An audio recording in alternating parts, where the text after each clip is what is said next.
Good afternoon, Rob Suckling here from the Sangosse. I'm with Richard Cobbold at Park Farm in Horse Heath on the Suffolk-Cambridgeshire border. Richard's been kind enough to host us here today and allow us to treat a very fine looking crop of winter beans that he has with our product Pod-Stik, which is a harvest aid, it's a pod sealant, and today we're applying Pod-Stik with a drone. Richard, would you like to say anything about the crop you have here? Yeah, no, tundra beans, probably the best crop I've had in 10 years. Very handily, right beside the main road in the area as well, so it's been quite highly commented on. And yeah, I guess the main thing with the Pod-Stik really for me is keeping the stuff in the combine, harvest losses. You know, you've got pods within 6 inches foot of the ground, which is rare for beans from top to bottom, so yeah. And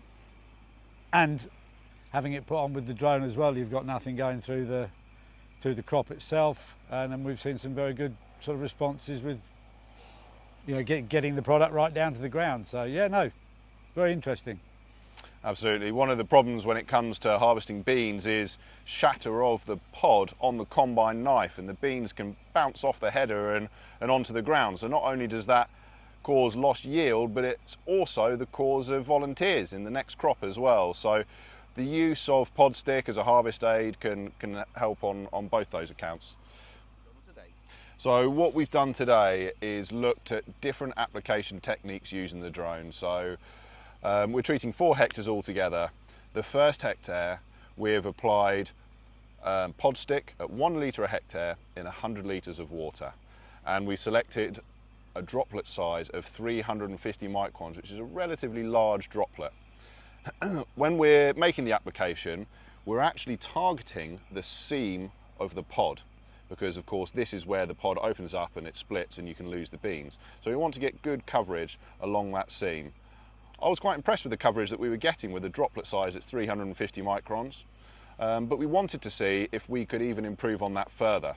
So we did the same rate of Pod-Stik in 100 litres of water again, and this time we made the application using a droplet size of 230 microns.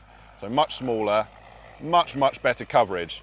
Of course, we're getting smaller spray droplets, but we're getting many more spray droplets applied per pod, and we have much better chance of making contact with that pod seam. And I do feel that the latter application, the 230 microns, was better than the 350 microns.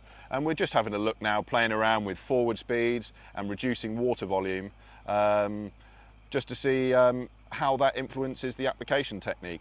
Typically, in a crop of beans with a conventional farm sprayer, we'd be looking at a minimum water volume of 150 litres in order to get penetration down to the bottom of the crop. But the drone seems to be doing that very nicely at 100 litres. And so, I think one of the main things I noticed, you could notice that with a normal conventional sprayer you would have probably the top side of your pods covered. Within that 230 micron stage, you were actually seeing it covered on the back as well. So there's obviously some form of a vortex swirling effect in the crop. I cannot see how you would achieve that with a conventional sprayer. So from that perspective, I think that's some really interesting information. Yeah, absolutely. And as you correctly say, Richard, I mean, we want to get as much coverage as we can on the underside of that pod, which is typically shaded from a farm sprayer. The drone seems to be getting very good coverage underneath as well, so we're able to cover that seam on the underside of the pod. So it's really looking like a good application technique for Pod-Stik in beans.